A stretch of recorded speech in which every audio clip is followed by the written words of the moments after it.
जय सद्गुरु प्रभु महाराज को जय। गुरुर्ब्रह्मा गुरुर्विष्णु गुरुर्देवो महेश्वरा गुरु साक्षात् परब्रह्मा तस्मै श्री गुरवे नमः। जय सद्गुरु प्रभु महाराज को जय।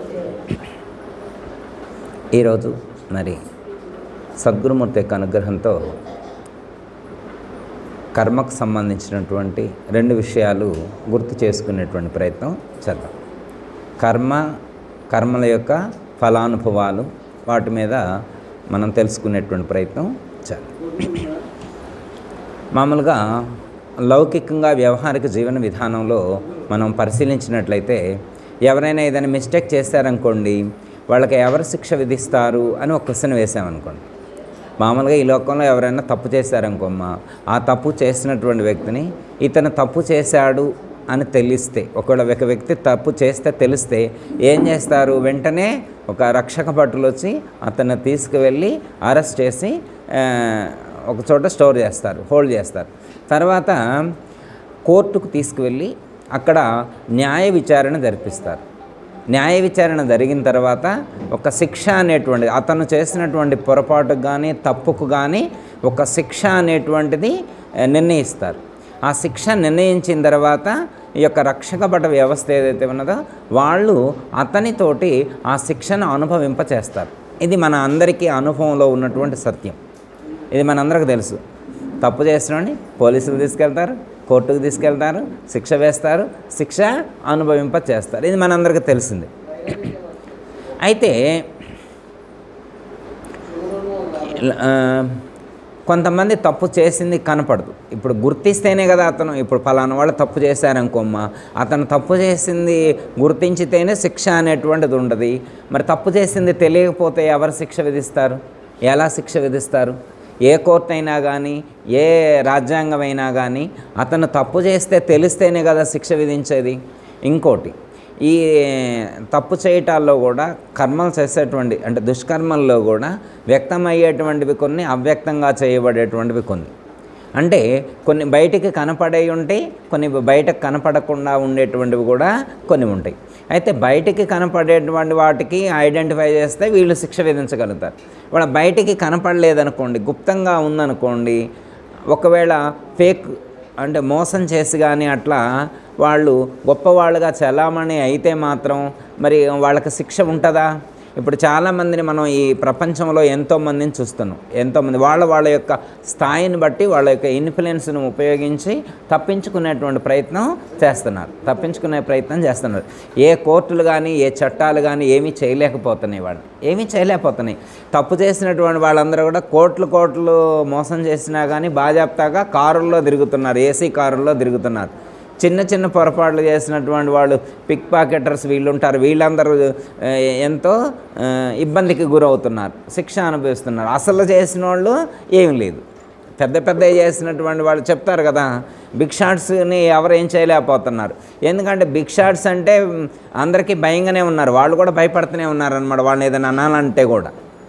ఇలా ఉన్నటువంటి వ్యవహారిక జీవన విధానంలో మన ఈ మధ్యన మన వాట్సాప్లోనే ఒక మెసేజ్ వచ్చింది. నేను అది చూసాను అనమాట. మీరు కూడా చూసే ఉంటారు, అయినా కానీ అందరికీ ఒకసారి గుర్తు చేద్దామని నాకు అనిపించింది అనమాట. ఎందుకంటే శిక్ష విధించేటువంటిది ఎవరు అంటే మనకు తెలిసిన పరిధిలో వీళ్ళే అనుకుంటాం, ఇంతటితో అయిపోయింది అనుకున్నాం. అది కాదన్నమాట, ఇంతటితో అయిపోయేటువంటిది కాదు. కొన్ని సందర్భాల్లో ఎవరికి ఏదైనా కర్మ ఫలం అనుకూలంగా లేదనుకోమ్మా, సో ఉద్యోగం రాలేదు, వాళ్ళకి వ్యాపారం సాగట్లేదు, పంట పండట్లేదు, ఆరోగ్యం సరిగా లేదు, ఇలా ఏమైనా డౌట్స్ వచ్చినాయి అనుకో, వెంటనే చాలామంది ఏం చేస్తారు? ఒక పండిట్ని సంప్రదిస్తారు, ఒక ఆస్ట్రాలజిస్ట్ని సంప్రదిస్తారు. ఒక ఆస్ట్రాలజిస్ట్ని సంప్రదిస్తే ఆస్ట్రాలజిస్ట్ ఏమంటాడు అంటే, ఒక జ్యోతిష్యుడు ఏమంటాడు? నేను మీకు ఉద్యోగం తెప్పిస్తా అంటాడు, మీ అబ్బాయికి పెళ్ళి చేస్తా అంటాడు, మీ అమ్మాయికి సంతానం అందేట్లు నేను చేస్తా అంటాడు, మీకు ఆరోగ్యం నేను సెట్ చేస్తా అంటాడు, మీ అప్పులు నేను తీరుస్తా అంటాడు. ఆయన తీరుస్తారా మన అప్పులు? ఆయన అప్పులు తీర్చేటైతే అందరూ అక్కడికే వెళ్తారు. వీళ్ళ అప్పులన్నీ ఆయన తీర్చేటైతే అక్కడికే వెళ్తారు. అంటే ఏమనుకుంటారు? అందరూ కూడా జ్యోతిష్యుడు ఏదైనా చేయగలడని చెప్పి వెళ్తారు. ఆయన మాటలు కూడా అలాగే ఉంటాయి. జ్యోతిష్యుడు యొక్క మాట్లాడేటువంటి విధానం కూడా అలాగే ఉంటుంది అనమాట. ఇక అమ్మాయి మన అబ్బాయి పెళ్ళి అయిపోయినట్టే, మన అమ్మాయికి ఉద్యోగం వచ్చినట్టే, అమ్మాయి నా మోకాళ్ళ నొప్పి తగ్గినట్టే, నా మోకాళ్ళ నా అప్పులన్నీ తీరినట్టే. ఎందుకంటే ఆయన హామీ ఇచ్చిండు, 40 రోజులు చాలు, నాకు ఎక్కువ రోజులు వద్దు, 40 రోజులు చాలు, 40 రోజుల్లో మీరు కేల్కతం దుకాణం బంద్, మీరు అంతా పర్ఫెక్ట్గా ఉంటారు అని చెప్పిండు. అయితే మరి దానికోసం చాలా ప్రాసెస్ ఉంటుంది, వాళ్ళ దగ్గర చాలా ప్రాసెస్. అయితే ఎంతమందికి సక్సెస్ అవుతుంది, ఎంతమందికి సక్సెస్ అవుతుంది, ఇది ఇంతకుముందు కూడా చెప్పుకున్నాం. ఇంకోటి, ఒక ఆయనకి ఆరోగ్యం బాగాలేదు, హుట్టిన హాస్పిటల్కి తీసుకెళ్ళారు. ఆయన ముందే చెప్పిండు, మా దగ్గర చాలా సౌండ్ ఎక్కువ ఉంది, ఫైనాన్షియల్గా మేము చాలా సౌండ్ చేయగలం, ఎంతైనా పర్వాలేదు, ఆయన తిరిగి ఇంటికి రావాలి, ఎంత సౌండ్ అయినా మేము భరించగలం, ఆయన మాత్రం ఇంటికి రావాలని చెప్పిండు. అయితే ఆయన డాక్టర్ అన్నాడు, నేను గ్యారంటీ ఇస్తున్నా, ఆయన ప్రాణానికి నాది గ్యారంటీ, అర్థమైందా? 3 రోజుల్లో ఇంటికి పోవచ్చు, 3 రోజుల్లో ఇంటికి తీసుకుపోవచ్చు. ఈయన హామీ ఇచ్చాడు డాక్టర్ గారు.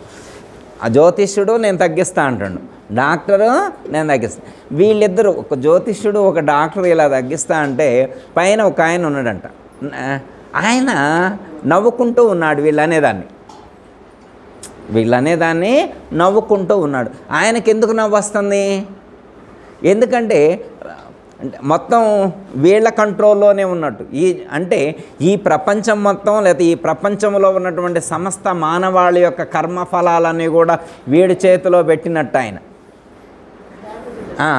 అర్థం, ఈయనకేమన్నా అది ఇచ్చినట్టు, పవర్ ఆఫ్ అటానమీ అంటారు కమ్మా, ఈ హక్కులు ఇచ్చినట్టు ఈయన ఫీల్ అవుతాడు. ఈ డాక్టర్ అంతే ఫీల్ అవుతున్నాడు, ఆ ఆస్ట్రాలజిస్ట్ కూడా అంతే ఫీల్ అవుతాడు అనమాట. ఆయనకు నవ్వు వస్తుంది అనమాట, నేను అసలు వీడికి రాసిలే, నేను అసలు వీడికి హక్కును రాసిలే. బజార్కి ఒకటి దుకాణం పెట్టుకొని కూర్చున్నాడు, ఈ ఆఫీసులు పెట్టుకొని కూర్చున్నారు, నా దగ్గరే హక్కులు ఉన్నాయి, నేను ఇక్కడ మంత్రం చదివితే నీకు అక్కడ రిజర్వేషన్ బెర్త్ కన్ఫాము అని చెప్పి చదువుతూ ఉంటారన్నమాట. నేను ఎంత చెప్తే అంత, నేను ఎంత అంటే అంత అని చెప్పి అంటూ ఉంటారు. ఇది నిజం కాదు అని చెప్పి ఆయన చెప్తున్నాడు. ఇది నిజం కాదు అని చెప్పి ఎవరు చెప్తున్నారు? పరమాత్మ చెప్తున్నాడు. ఎందుకంటే మనల్ని పుట్టించింది ఈయన కాదు, మనల్ని పుట్టించిన వాడు ఎవరైతే ఉన్నారో, మనల్ని పోషించేవారు ఎవరైతే ఉన్నారో, మనతో ఈ కర్మ అనుభవింపచేసేది కూడా వారే మనతోటి కర్మ అనుభవింపజేస్తున్నారు. పుట్టించినవాడు, పోషించేవాడు, మనతో కర్మ అనుభవింపచేసేవాడు, ముగ్గురు ఒక్కరే. అర్థమైందమ్మా? మనకి 7వ అధ్యాయంలో కూడా చెప్తారన్నమాట, వేదాహం సమతీతాని వర్తమానాన్ని చార్జున.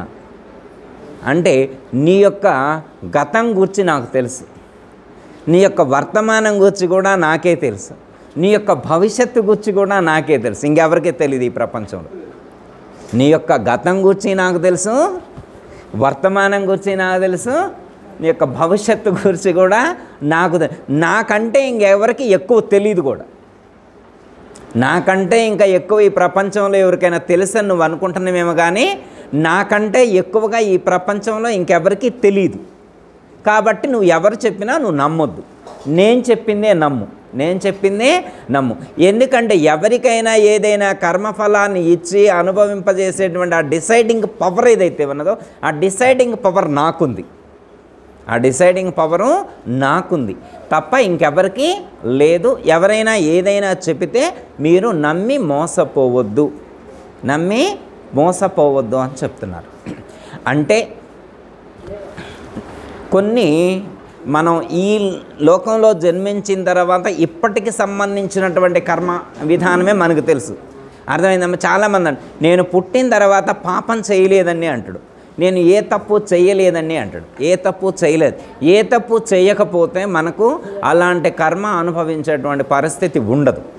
చిన్న ఎగ్జాంపుల్ చెప్పు. మన పూర్వీకులు మనకు అర్థం కావడం కోసం అలాంటి పదప్రయోగాలు చేశారు. సపోజ్ ఉదాహరణకమ్మా, అందరం ఒక పదం వాడతాం. ఒక ఆయనకి యాక్సిడెంట్ అయింది, అయ్యో పాపం అంటాం. ఒక ఆయనకి నష్టం వచ్చింది, అయ్యో పాపం.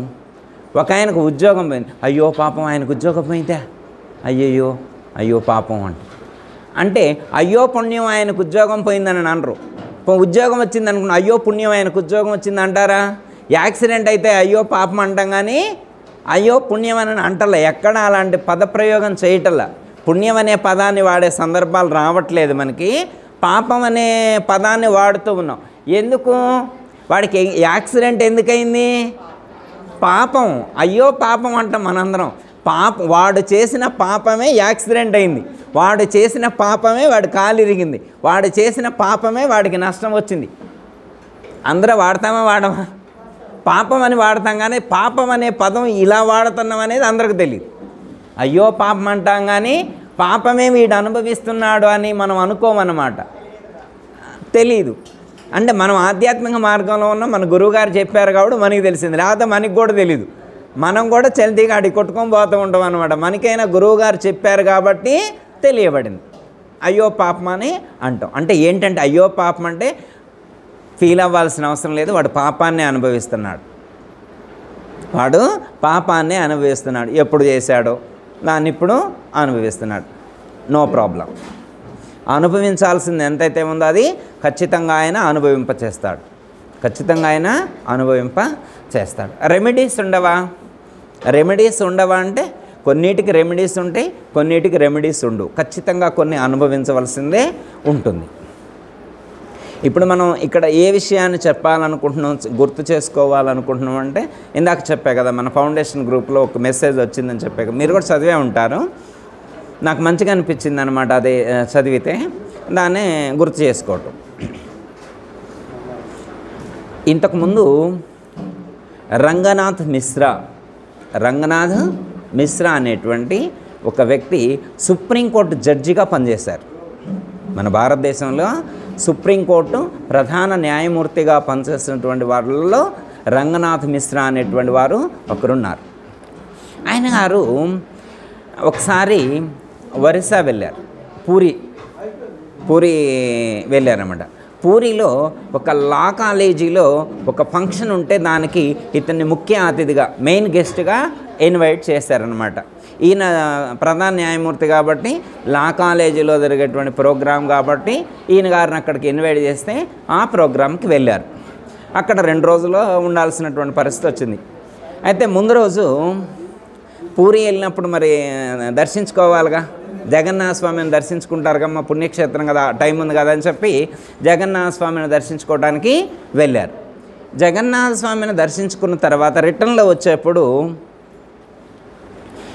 వచ్చేప్పుడు ఒక స్వరం వినిపించింది. రంగనాథ్ బాబు గారు అని ఒక ఆయన పిలుస్తూ ఉన్నారు. వెనక నుంచి ఎవరో పిలుస్తూ ఉన్నారు. ఇలా వెనక్కి తిరిగి చూశాడు. ఎవరబ్బా నన్ను పిలిచేది ఇక్కడ, ఈ పూరి జగన్నాథ్ టెంపుల్లో నన్ను పిలిచే వాళ్ళు ఎవరా అని చెప్పి వెనక్కి తిరిగి చూశాడు. వెనక్కి తిరిగి చూస్తే అక్కడ ఒక కుష్ఠవ్యాధి పేషెంట్ కనిపించారు. ఎవరు కనిపించారు? కుష్ఠవ్యాధి పేషెంట్ కనిపించారు. ఈయన వెనక్కి తిరిగి చూడగానే ఆయన ఏమంటాడు, రంగనాథ్ బాబు గారు నన్ను గుర్తుపట్టారా అంటాడు. రంగనాథ్ బాబు గారు నన్ను గుర్తుపట్టారా అంటాడు. ఈయన దగ్గరికి వెళ్తాడు. నువ్వెవరో నేను గుర్తుపట్టలేదయ్యా, నువ్వెవరో నేను గుర్తుపట్టలేకుండా ఉన్నాను అంట. అప్పుడు ఆయన చెప్తాడు, నేను పోల్చుకోలేకపోతున్నా, నేను చూసే ఉంటా, మరి నా జీవితంలో ఎంతోమందితో పరిచయం ఉంది, నిన్ను కూడా చూసే ఉంటా కానీ నేను మర్చిపోయాను అని అంటాడు. నన్ను మామూలుగా మర్చిపోవటం కాదు, నా పరిచయం నీకు మామూలుది కాదు, మన ఇద్దరి పరిచయం చాలా ఎక్కువగానే ఉండేది, మీరు గుర్తించలేకపోతున్నారు, ఇప్పుడు నేను గుర్తు చేస్తా అంటాడు. ఎవరు నువ్వు, ఏంటి నీ కథ ఏంటి అని అంటే అప్పుడు చెప్తాను. మీరు ఇంతకుముందు మీరు ఒరిస్సాలో లాయర్గా మీరు పనిచేశారు. మీరు ఒరిస్సాలో లాయర్గా పనిచేసి ఉన్నటువంటి రోజుల్లో నేను ఆ ప్రాంతంలో ఉన్నటువంటి కులియా డాకు అనేటువంటి ఒక బందిపోటు దొంగని. నేను ఎంతోమందిని హింసించి ఎంతో ధనాన్ని నేను కొల్లగొట్టి ఎన్నో తప్పులు చేస్తే అలా నేను చేసినటువంటి అన్ని తప్పులను నువ్వే కాచి నన్ను రక్షించి ఎక్కడా కూడా నాకు శిక్ష పడకుండా నన్ను ప్రొటెక్ట్ చేశారు. మీకు ఇప్పుడు గుర్తొచ్చిందే అన్నాడు. మీకు ఇప్పుడు గుర్తొచ్చింది, నువ్వు కులియా డాకా ఇట్లా ఇనివేరా అంటాడు. మరి అప్పుడు కింగులా ఉండేవాడు. ఇప్పుడు కుష్ఠవ్యాధి వచ్చి గుడి మెట్ల మీద అడుక్కుంటాడు. ఇట్లా ఇనివేరా నువ్వు, నేను గుర్తుపోవట్లేదు, నిన్ను పోల్చుకోలేదు అంటాడు. నేను నిన్ను పోల్చుకోను. అంటే వాడు ఎన్నో తప్పులు చేస్తే వాడిని రక్షించింది నేనే, రక్షించింది ఏనమాట. ఇప్పుడు వాడు మరి వాడు ఇంతకుముందు ఎలా వెలిగాడు? ఎన్నో కార్లు, ఎంతోమంది వాడి దగ్గర బ్యాక్గ్రౌండ్ ఉండేది, ఎంతోమంది బ్యాక్గ్రౌండ్ ఉండేది అన్నమాట. వాడి కింద పనిచేసేటువంటి సేవాగణం అన్నమాట. ఎంతోమంది ఫైనాన్షియల్గా చాలా ఫిట్గా ఉండేటువంటి వాడు, బలంగా ఉండేవాడు, ఎంతో పవర్ ఉపయోగించేటువంటి వాడు. మరి పొలిటీషియన్సే భయపడేటువంటి వాడు ఆయన పేరు వింటే. అలాంటి వ్యక్తి ఇలా తయారు కావటం ఏంటి అని చెప్పి ఈయన అనుకున్నాడు. ఓ నువ్వా అనుకున్నాడు. ఎక్కువసేపు మాట్లాడడం ఆయనకి ఇష్టం లేదు, ఆయనతో ఎక్కువ మాట్లాడటం ఇష్టం లేదు. సరే భగవంతుడు నిన్ను అనుగ్రహించాలి అని చెప్పి ఒక మాట చెప్పి అక్కడి నుంచి వెళ్ళిపోతాడు. ఆ ఫంక్షన్లోకి వస్తారు అనమాట. లా కాలేజీలో జరిగేటువంటి ఫంక్షన్లో ఇతనికి సంబంధించినటువంటి విషయాన్ని గుర్తు చేస్తాడనమాట. ఎందుకంటే నేను గతంలో లాయర్గా పనిచేసినప్పుడు నా యొక్క చాకచక్యంతో వాడిని రక్షించా, నా తెలివితోటి వాడిని రక్షించా. కానీ వాడికి శిక్ష పడకుండా నేను మాత్రమే చేయగలిగా.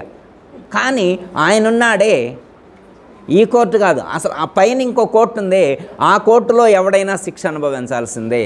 అక్కడి నుంచి ఎవరు తప్పించుకోలేరు. ఎందుకంటే ఇతను ఎంతో గొప్పగా జీవించాడు. ఎందుకంటే తన యొక్క ధనంతో కానీ, ఇన్ఫ్లుయెన్స్తో కానీ, తెలివితో కానీ ఎన్నో తప్పులు చేసి కూడా మంచివాడుగా చలామణి అవుతూ అలా జీవించినటువంటి వ్యక్తిని ఆయన శిక్షించాడు. ఎలా శిక్షించాడు అంటే, తినడానికి తిండి లేక, నడవటానికి శరీరం సహకరించక పాకుకుంటూ వెళ్ళాడు ఫుడ్ కోసం. ఊర్లో జనమంతా ఎల్లగొట్టారు. ఆ ఊళ్ళో వాళ్ళందరూ కూడా నువ్వు కుష్ఠవ్యాధి వచ్చింది, ఈ ఊళ్ళో ఉంటే మా అందరికీ ఇబ్బంది జరుగుద్ది, ఈ ఊళ్ళో ఉండొద్దని చెప్పి ఊళ్ళో నుంచి వెళ్ళగొడితే పూరి వచ్చి పూరిలో బ్రతికాడు. గుడి మెట్ల కాడ గుడి చుట్టూ తిరుగుతూ ఎవరైనా పెడితే తింటూ, ఏమీ లేకపోతే ఎన్ని రోజులు పస్తున్నాడో, ఎన్ని ఇబ్బందులు అనుభవించాడో అని చెప్పడం అనేటువంటిది ప్రాక్టికల్ అనమాట. ఈ విషయాన్ని అక్కడ ఆయన చెప్పాడనమాట. రంగనాథ్ మిశ్రా గారు ఆ యొక్క ఫంక్షన్లో తెలియజేస్తారు. అంటే ఏంటి అర్థం? ఈ ప్రపంచంలో మనం ఏదైనా కర్మ చేస్తే, తప్పు చేస్తే ఈ లోకం చూడకపోవచ్చు, ఈ లోకంలో ఉన్న జనానికి తెలియకపోవచ్చు, కానీ ఖచ్చితంగా వాళ్ళు అనుభవించవలసి ఉంటుంది. ఎందుకంటే మనందరినీ శిక్షించేవాడు ఒకడున్నాడు, రక్షించేవాడు ఆయనే, శిక్షించేవాడు ఆయనే. ఎందుకంటే మనం భక్తితో వేడుకుంటే ప్రహ్లాదుణ్ణి, ధ్రువుణ్ణి, లేకపోతే అనేకమైనటువంటి భక్తాదులందరినీ రక్షించినటువంటి ఏ దైవమైతే ఉన్నాడో ఆ దైవమే తప్పు చేసినటువంటి వాళ్ళందరినీ కూడా ఖచ్చితంగా శిక్షించి తీరుతాడు. అంటే తప్పు చేసిన వాళ్ళందరం కర్మ అనుభవించవలసిందే, అందులో ఏమాత్రం కూడా సందేహం లేదు అని చెప్పి మనకి ఇక్కడ ఈ యొక్క ఎగ్జాంపుల్ ద్వారా, లైవ్ ఎగ్జాంపుల్ ద్వారా గుర్తు చేసుకోవచ్చు. ఎందుకు మనకు చెప్తారు పెద్దలు, నవ్వుతూ చేసినటువంటి పాపం ఏడుస్తూ అనుభవించాలి అని చెప్తారు. ఎందుకంటే గర్వంతో కానీ, అహంకారంతో కానీ, అజ్ఞానంతో చేయబడినటువంటి కర్మలకు ఖచ్చితంగా ఫలితాన్ని అనుభవించవలసిందే, అందులో ఏమాత్రం కూడా సందేహం లేదు. మనం ఎప్పుడు చదువుకుంటున్నాం, బుర్హాన్ గారు రాస్తారు, గర్వమతులాగానవే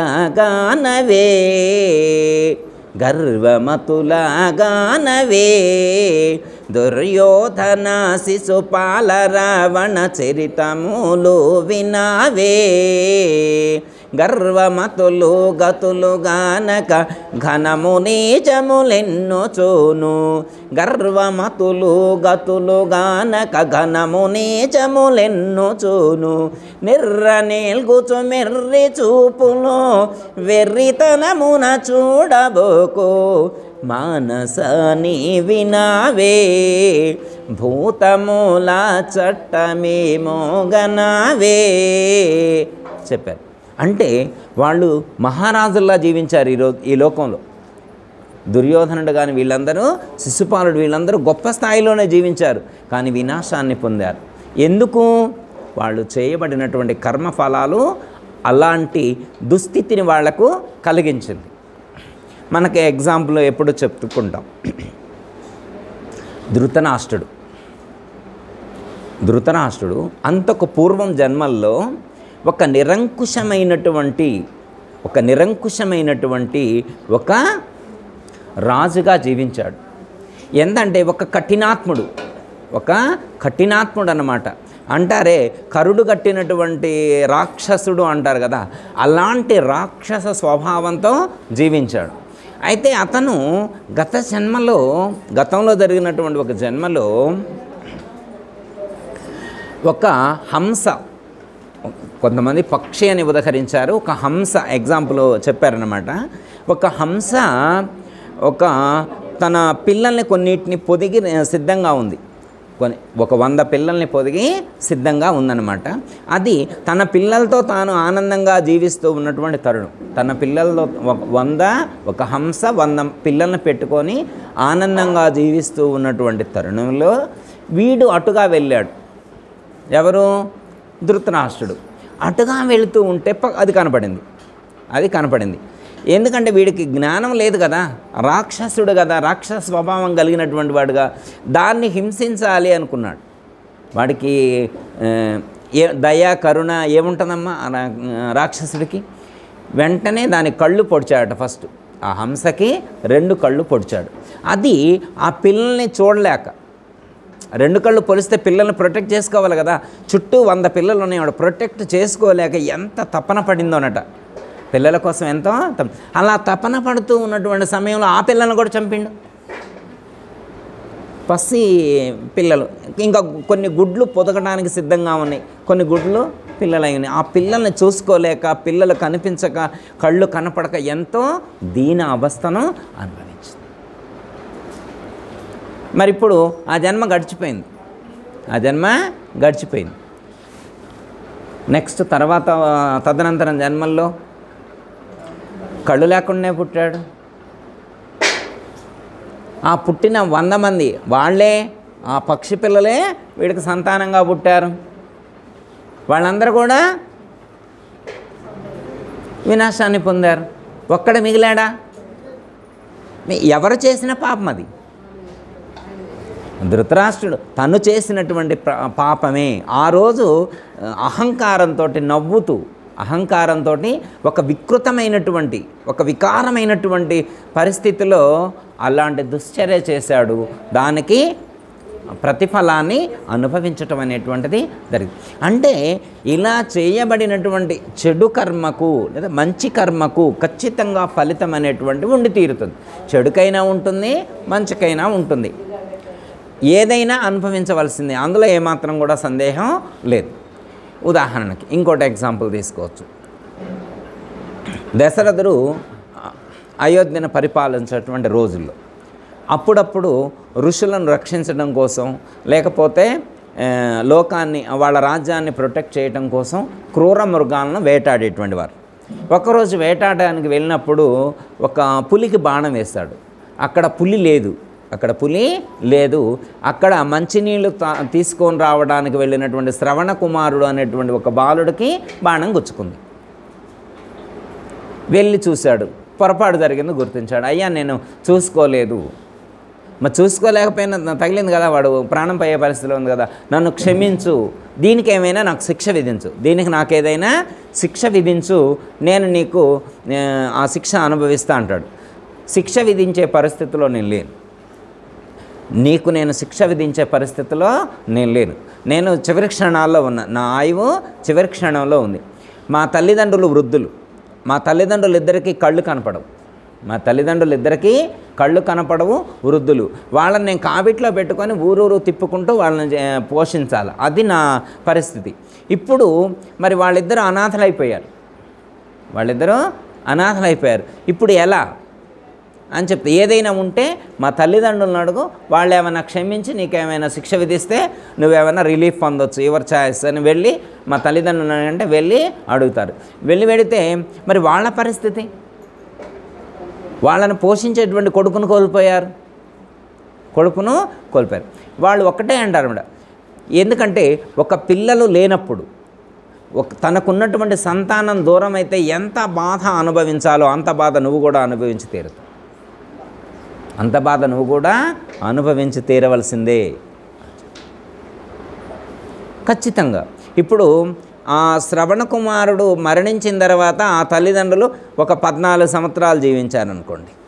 14 సంవత్సరాలు జీవించారు అంటే ఆ తల్లిదండ్రులు తన కుమారుడు లేకుండా 14 సంవత్సరాలు జీవించారు కాబట్టి, అలాగే దశరథ మహారాజు కూడా తన కొడుకుకు దూరమై 14 సంవత్సరాలు జీవించాడు. మరి దేవుడే జన్మించాడు. దశరథ మహారాజుకి జన్మించింది ఎవరు? దేవుడే జన్మించాడు. మరి దేవుడు జన్మించిన కర్మ అనుభవించక తప్పలేదు కదా. దేవుడే కొడుకుగా జన్మించినా కానీ ఆ దేవుడే వెళ్ళవలసినటువంటి పరిస్థితి. మరి ఆ దేవుడు ఏళ్ళింట్లో ఎందుకు పుట్టాడు? లోకంలో పుట్టడానికి ప్లేస్ లేదా? లోకంలో అంటే ఒకదానికి ఒకటి ఇంటర్నల్ లింక్స్, కర్మబంధం ఒకదానికొకటి సంబంధం కలిగి ఉంటుంది. అర్థమైందా? నెక్స్ట్ ఇంకోటి ఎగ్జాంపుల్ కూడా చెప్తారనమాట. మనం యూట్యూబ్ మన ఫౌండేషన్ గ్రూప్లోనే వచ్చింది, మనం చదివినము చూసే ఉన్నాం. ఇంకొకటి సరే, శ్రీరాముడు అడవికి వెళ్ళాడు, 14 సంవత్సరాలు అరణ్యవాసం చేశాడు. మరి అరణ్యవాసం 14 సంవత్సరాలు చేయటానికి కారణం దశరథుడు. దశరథుడు కారణం అన్నమాట. ఆయన శ్రవణ కుమారుని బాధ పెడితే వాళ్ళ తల్లిదండ్రుల శాపం ద్వారా దశరథ కుమారుడు కొడుకు దూరం అయ్యాడు. ఇది బాగానే ఉంది. కానీ దీనికి ఇంటర్నల్ లింకు కైక. ఆవిడ కూడా తన పాత్రని పోషించింది. తన పాత్రను పోషించడం ద్వారా అంటే దశరథుడు డైరెక్ట్ వేరే వాళ్ళు చెప్తే వింటడా? వేరే వాళ్ళు చెప్తే వినే టైపు కాదనమాట దశరథ మహారాజు కూడా. కాకపోతే కైకకి ఇంతకుముందు వరం ఇచ్చాడు. ఒక రాక్షసుని సంహరించినటువంటి సందర్భంలో కైకని అడుగుతాడు, నాకు హెల్ప్ చేసావు కాబట్టి నీకేమైనా గిఫ్ట్ కావాలంటే అడుగు, ఇస్తా అంటాడు. అవునా కదా? హెల్ప్ చేసినప్పుడు అంటారు కమ్మ, మనం ఏదైనా మన వాళ్ళకి ఎవరైనా హెల్ప్ చేస్తే ఏం కావాలంటే వడ్డాణం నెక్లెస్ అడిగితే వాళ్ళు ఇస్తారు కదా. అట్లే దశరథ మహారాజు కూడా భార్యడు అడిగితే నాకు ఇప్పుడేం అవసరం లేదు, నాకు అన్నీ ఉన్నాయి, ఎప్పుడన్నా అవసరమైతే అడుగుతాను. హోల్డ్ చేసుకుంది, తను హోల్డ్ చేసుకుంది. ఇప్పుడు ఆ ఛాన్స్ వచ్చిందనమాట. మందర వచ్చి వేసిందనమాట బాణం. మందర బాణం వేసేసరికి ఆవిడకి మనసు వికలమైంది.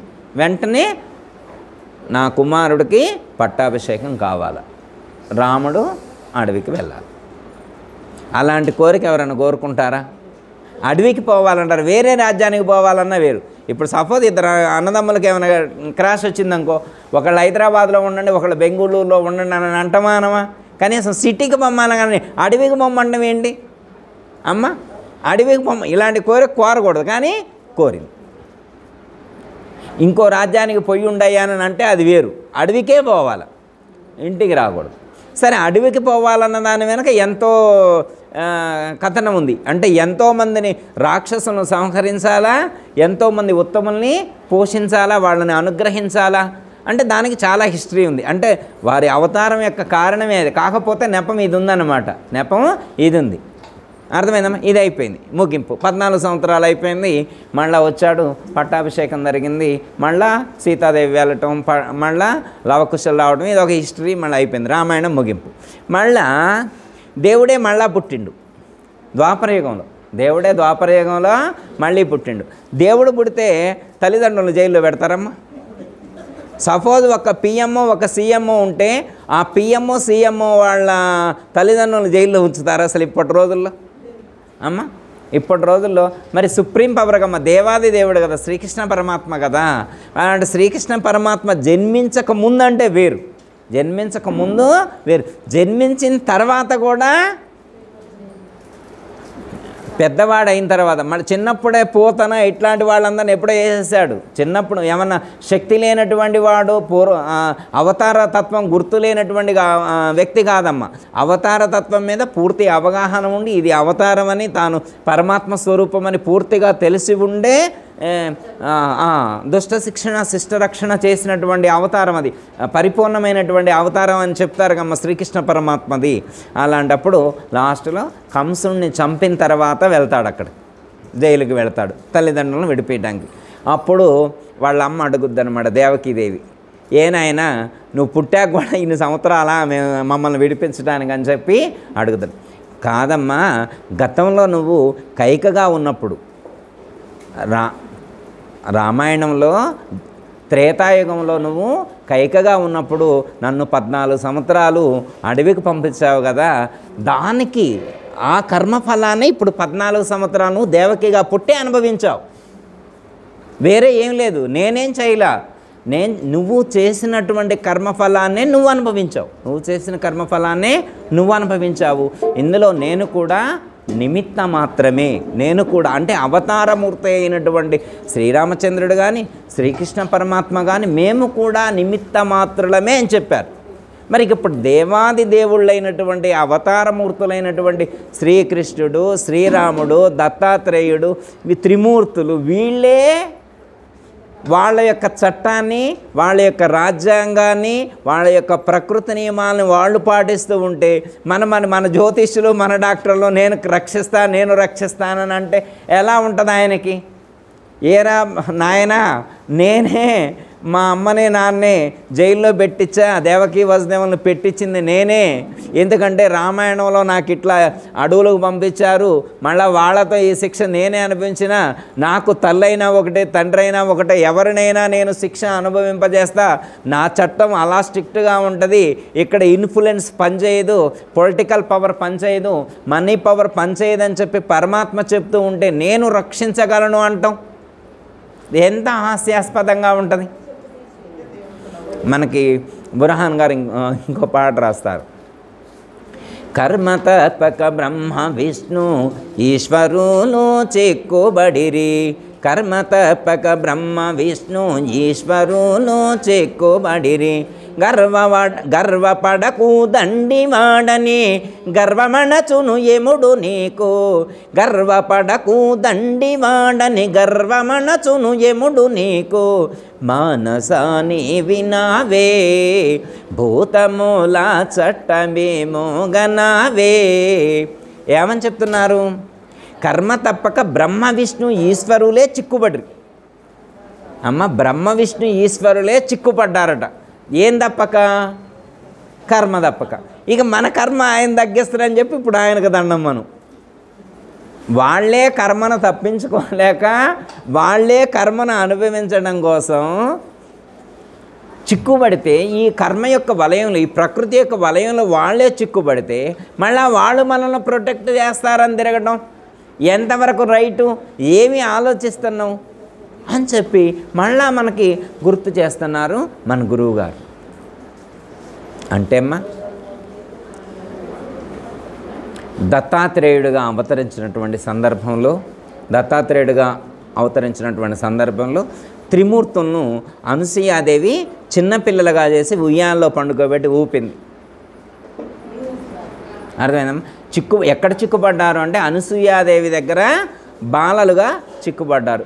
అప్పుడు మళ్ళా లక్ష్మీదేవి, సరస్వతీదేవి, పార్వతీదేవి వచ్చి అనసూయాదేవిని వేడుకొని అనసూయాదేవిని మెప్పించి మళ్ళా వాళ్ళను అవతార స్వరూపులుగా మార్చారు అనేటువంటిది మనకి కథనం చెప్తారు.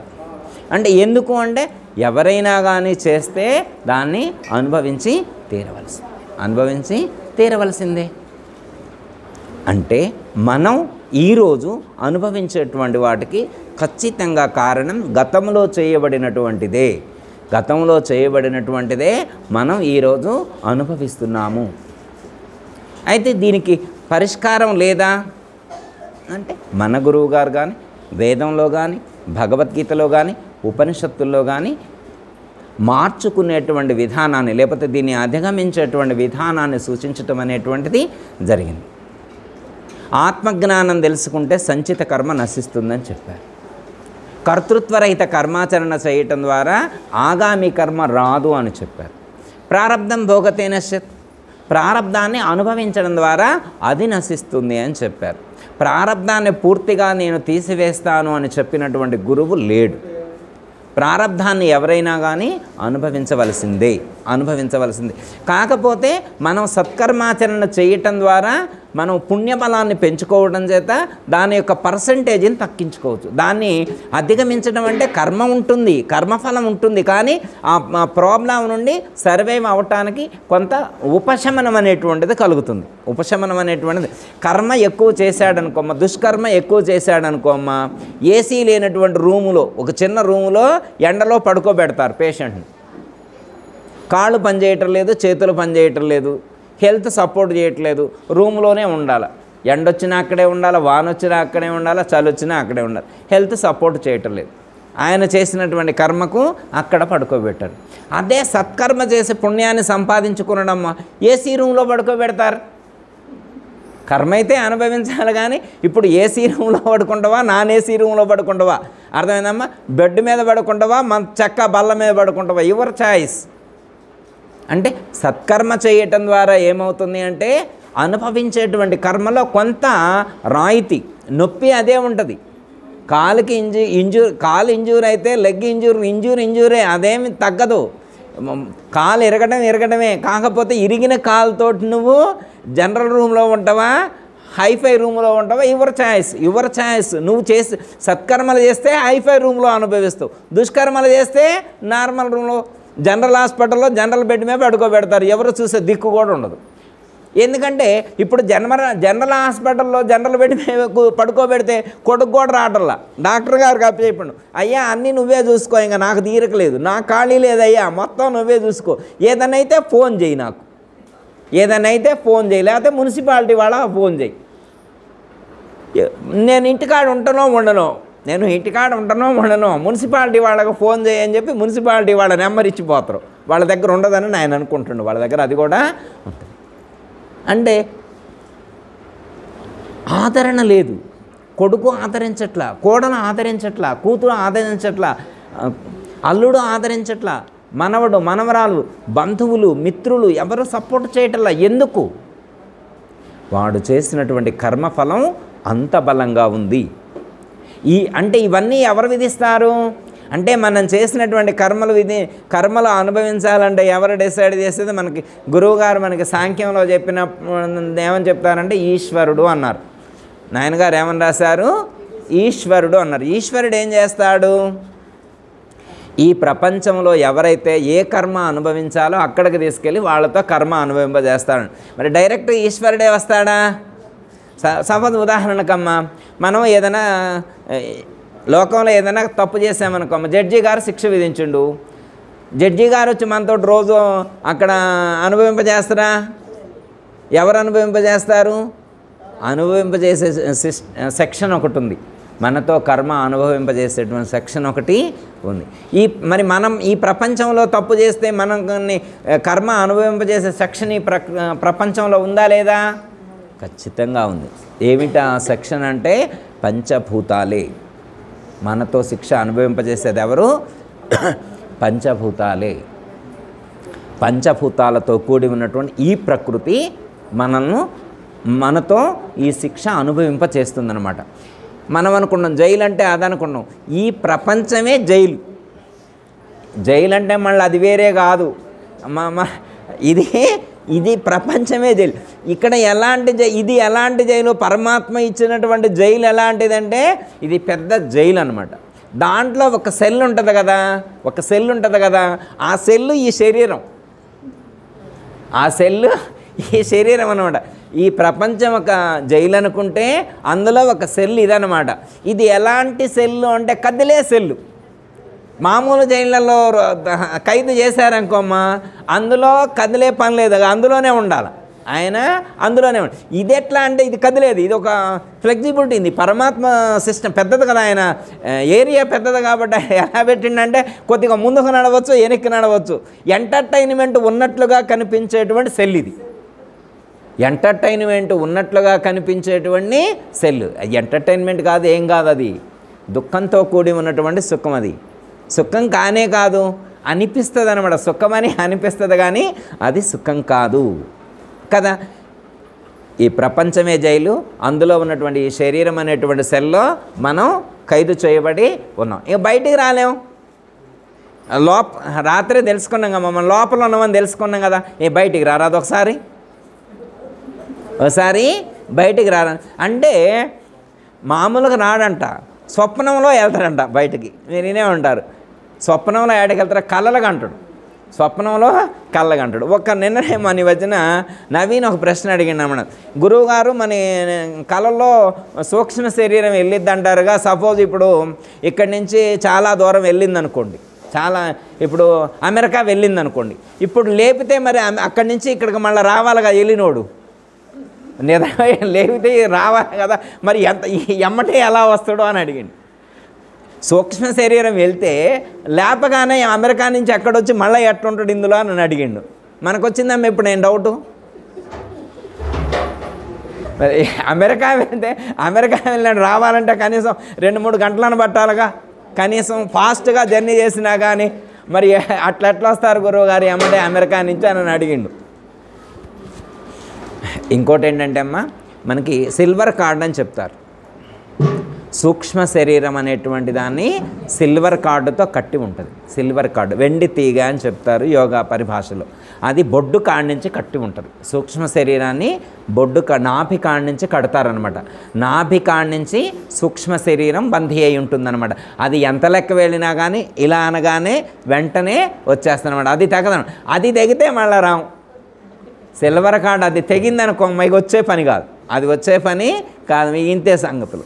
ఇక మళ్ళీ ఇంకో శరీరంలో అది నిద్ర లేవడమే తప్ప మళ్ళీ ఈ శరీరంలో రాదనమాట. అది అంత మనం తెంచితే తెగేది కాదు.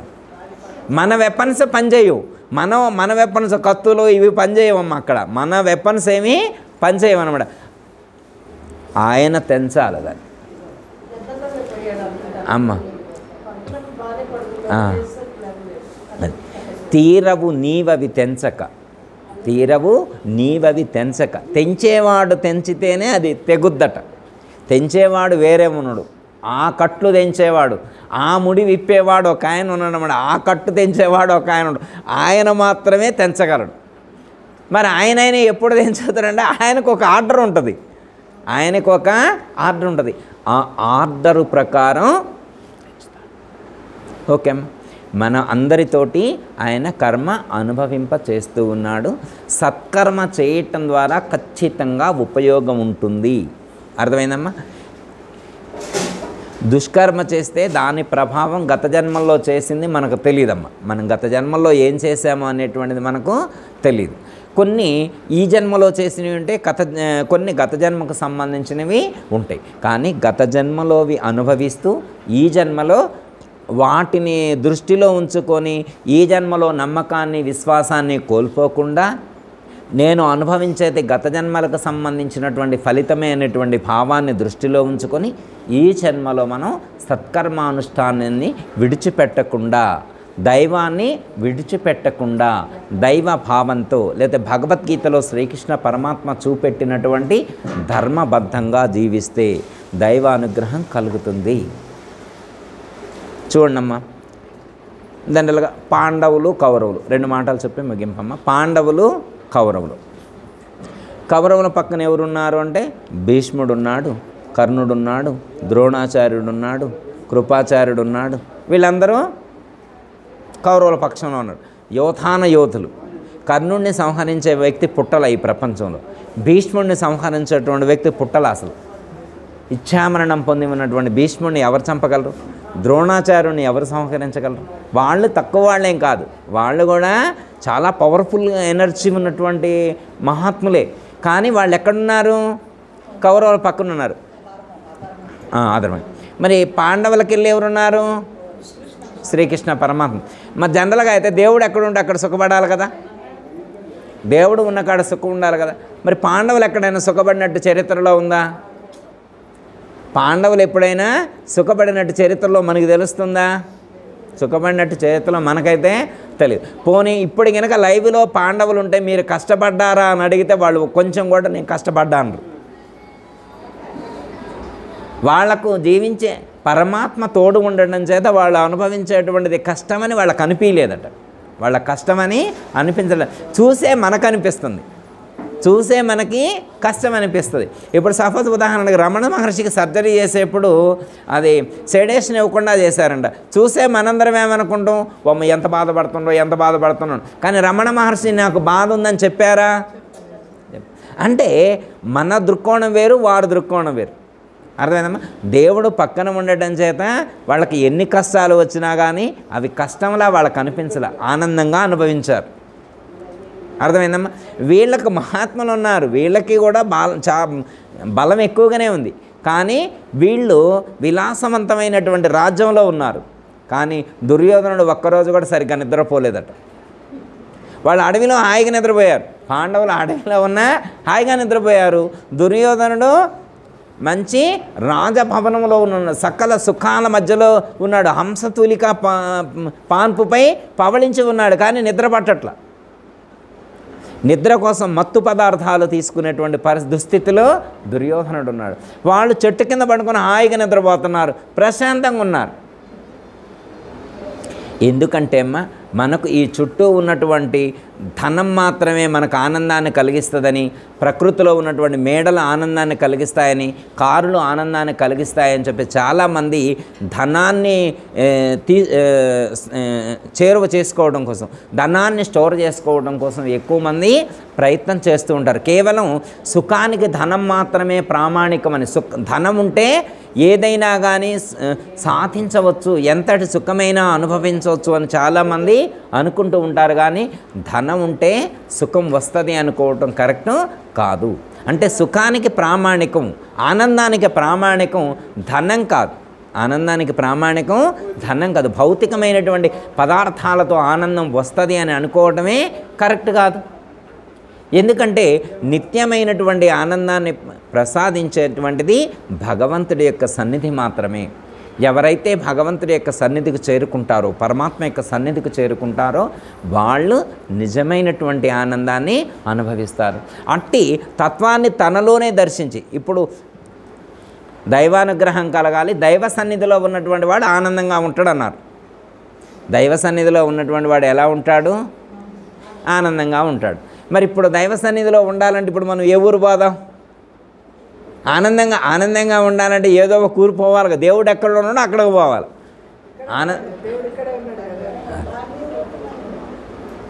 మనం పూజ చేసేప్పుడు చదువుతాంగా ధ్యానముగా వించేదా మంగళోపాద నిరాజములు వేడేదా సాన్నిధ్య మాత్రాన సకాల వేదన బాపు సమర్ధ్యాయోక్తము సద్గురు రూపము ధ్యానముగా వించేదా మద్గురు పాద నీరాజములు వేడేదా. సాన్నిధ్య మాత్రాన సకల వేదన బాపు. ఎంత అద్భుతంగా రాశారు నాయన గారు. సాన్నిధ్య మాత్రాన సకల వేదనలు దూరం అవుతాయి. ఎవరి సాన్నిధ్యంలో? పరమాత్మ యొక్క, భగవంతుడి యొక్క సాన్నిధ్యంలో. భగవంతుడి యొక్క సాన్నిధ్యాన్ని నువ్వు చేరుకుంటే, భగవంతుడి యొక్క సాన్నిధ్యం చేరి ఆ భగవంతుని నువ్వు ధ్యానం చేస్తే నీకున్నటువంటి సకల వేదనలు, సకల దుఃఖాలు తొలగిపోతాయి అని చెప్పారు. రోజు చదువుకుంటున్నామమ్మా, చదువుకుంటున్నావా లేదా? చదువుకుంటున్నాం కదా. అందుకే సాన్నిధ్యంలో ఉండమని చెప్పారు కాబట్టే వైజాగ్ నుంచి హైదరాబాద్ వచ్చినాం, గురు సాన్నిధ్యంలో ఉండటం కోసం. అంతేనమ్మా? అంతేనా? మరి వైజాగ్లో ఉన్నప్పుడు మరి అప్పుడట్లా? ఇప్పుడు ఇక్కడ ఇక్కడ 4 రోజులు ఉన్నాం, ఇక్కడ అయిపోయింది. మళ్ళీ వైజాగ్ వెళ్తే మళ్ళీ ఎట్లా? మళ్ళీ ఎప్పుడన్నా దుఃఖం వస్తే ఎక్కడికి రావాలిగా.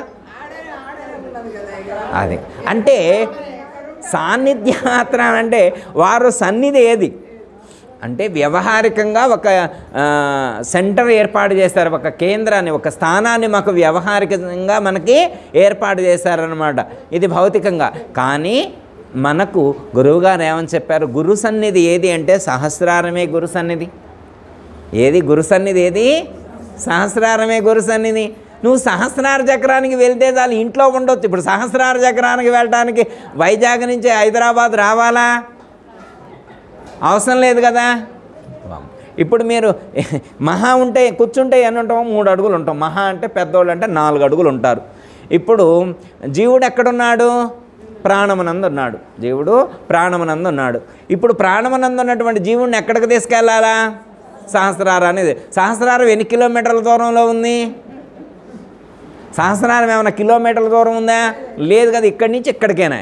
ఇక్కడి నుంచి ఇక్కడ. మరి ఇక్కడి నుంచి ఇక్కడికి పోవడానికి ఇన్ని సంవత్సరాలు పట్టడం ఏంటి?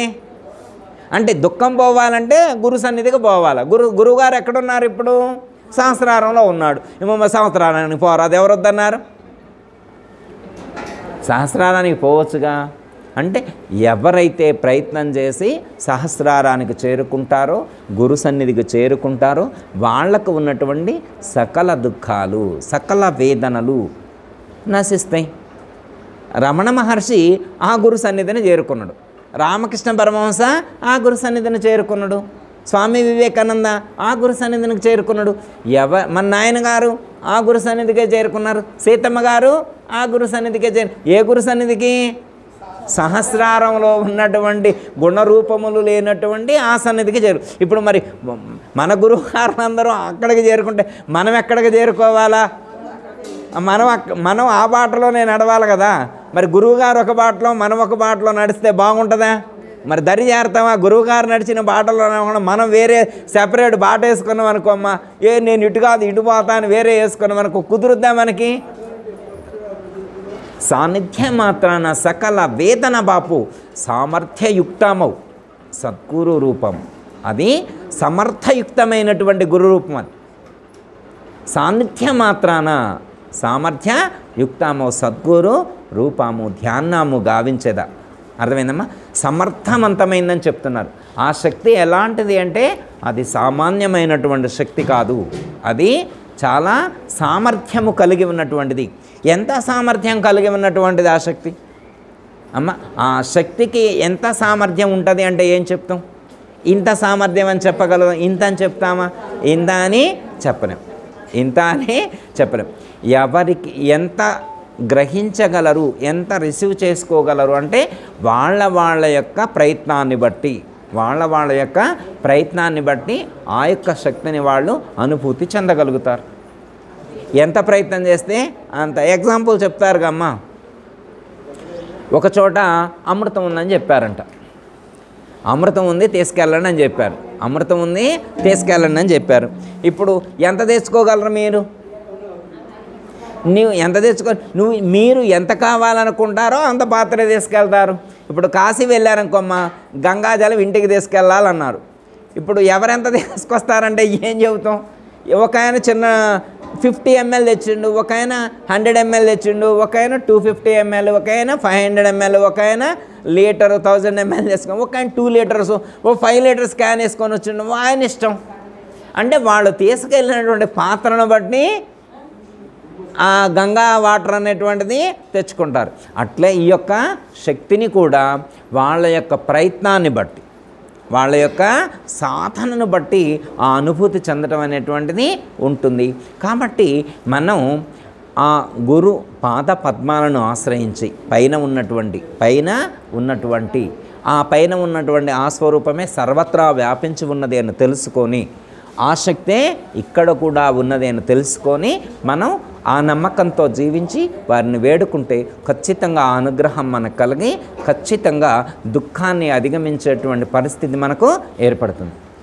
ఇక్కడికే ఎందుకు రావాలి అని చెప్తే మనకు ఎప్పుడు ప్రశ్న వేస్తారమ్మ. చాలామంది అంటారు, అంతటా దైవం ఉంటే, అంతటా దేవుడు ఉంటే మరి ఆ గోడకాడ దండం పెట్టొచ్చుగా గురువుగారు, ఇక్కడికి వచ్చి గురువుగారు పాదాలను ఇక్కడ దండం పెట్టమంటున్నారు ఏంటని ఒక ఆయన అడిగారు. ఇప్పుడు ఆ గేటు కాడ దేవుడు ఉన్నాడా లేడా? ఉన్నాడండి. బయట గోడకాడ దేవుడు ఉన్నాడండి. బయట గేటు కాడ కూడా దేవుడు ఉన్నాడండి. మరి ఆ చెట్టు కాడ దేవుడు, అక్కడ కూడా దేవుడు ఉన్నాడండి. జెండా కర్ర పెట్టారు, జెండా కర్ర కూడా దేవుడు ఉన్నాడండి. మరి ఆ కుర్చీలో కూడా దేవుడు ఉండండి. వంట చేస్తున్నారు, ఆ గంట కాడ దేవుడు, ఆ గంటలో కూడా దేవుడు ఉండండి. మరి ఇప్పుడు గంటకి దండం పెట్టవచ్చుగా, వారు వంట చేస్తున్నారు, ఆ గంటకి దండం పెట్టి రావచ్చుగా. మళ్ళీ ఇక్కడికి వచ్చి కూర్చొని ఇక్కడ ఎందుకు దండం పెట్టాలి? దేవుడు అక్కడ లేడా?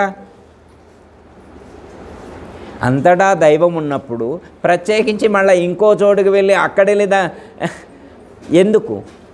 ఆశ్రమం కాడికి లేకపోతే ఇంకో పుణ్యక్షేత్రానికి ఎందుకు అని ప్రశ్న వేస్తే మన గురువుగారు ఏమని చెప్పారంటే, నాయన అంతటా ఉన్నారు. సపోజ్ ఉదాహరణకి అంతటా బయటికి పోతే గాలి ఉంటుందా? ఉంటుంది. మరి బయట ఉన్నప్పుడు ఒక విధంగా ఇక్కడ రాంగులోనే ఫ్యాన్ పెట్టు, 5 మీద పెట్టు అంటాం. ఎందుకు? బయట ఉన్నదానికి ఇక్కడ డిఫరెన్స్ ఉందా లేదా? బయట గాలి లేదా?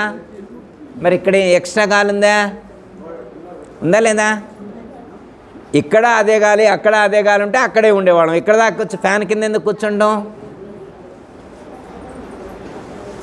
అంటే ఇక్కడ కొంచెం ఎక్కువ తెలుస్తుంది. అంతటా బయట కూడా గాలి ఉంది కానీ బయట ఉన్నది ఎక్కువ తెలియట్లేదు, ఫ్యాన్ కిందకు వచ్చినప్పుడు ఫ్యాన్ కింద ఆ గాలి మనకు ఎక్కువగా తెలుస్తుంది కాబట్టి ఇక్కడికి ఈ ఫ్యాన్ కిందికి రావటం మనం అలవాటు చేసుకున్నాం. అలాగే అంతటా ఉన్నాడు కానీ అంతటా ఉన్నదానికంటే ఇక్కడ ఆ గురు పాదాల దగ్గర ఎక్కువ ఉన్నట్టు మనకు తెలుస్తుంది. ఫ్యాన్ కింద ఎక్కువ స్పర్శ ఎలా తెలుస్తుందో పాదాల దగ్గర లేకపోతే ఈ క్షేత్రంలో లేకపోతే ఇంకో క్షేత్రంలో ఆ శక్తి ఎక్కువగా ప్రకటితమవుతుంది. అంతటా ఉన్నదే కానీ ఇక్కడ ఫ్యాన్ ఉండటం చేత దాన్ని కంప్రెస్ చేసి మనకు ఎక్కువగా అందించేటువంటి ప్రయత్నం జరుగుతుంది. కాబట్టి ఇక్కడికి రావాల్సి మనం వచ్చింది. ఇక్కడికి ఎందుకు రావాలి అంటే మనకి ఏవైనా మిస్టేక్స్ జరిగినప్పుడు కానీ దాన్ని సవరించుకునేటువంటి అవకాశం ఇక్కడ ఉంటుందన్నమాట. ఇక్కడ ఖచ్చితంగా ఆ ప్రయోజనం అనేటువంటిది మనకి కలుగుతుంది. కాబట్టి మనం మన గురువుగారు చెప్పినటువంటి పద్ధతిగా ధర్మ మార్గంలో జీవించుదాం. గురువు చెప్పినటువంటి ఆ మార్గాన్ని నమ్మకంతో మనం పూర్తి విశ్వాసంతో నమ్మి అడుగులు వేసినట్లయితే వారి యొక్క అనుగ్రహం మనకెప్పుడూ రక్షణగా ఉంటుంది. కర్మ వచ్చినా కానీ మనం ధర్మ మార్గంలో జీవించినటువంటి కారణంగా జీవిస్తూ ఉన్నటువంటి కారణంగా ఏదో ఒక విధంగా అది వైదొలిగేటువంటి అవకాశం ఉంటుంది. వాళ్ళే ఉపద్రవాన్ని తొలగిస్తారు. దానికి ఏంటంటే శరణాగతి ఉండాలి. మళ్ళీ మనకి గురువు దగ్గర శరణాగతి ఉండాలి. అహంకారం కొంచెం కూడా మనలో ఉండకూడదు. సంపూర్ణ శరణాగతి చెందాలి. మనకు ఎగ్జాంపుల్ చెప్తారు అమ్మ,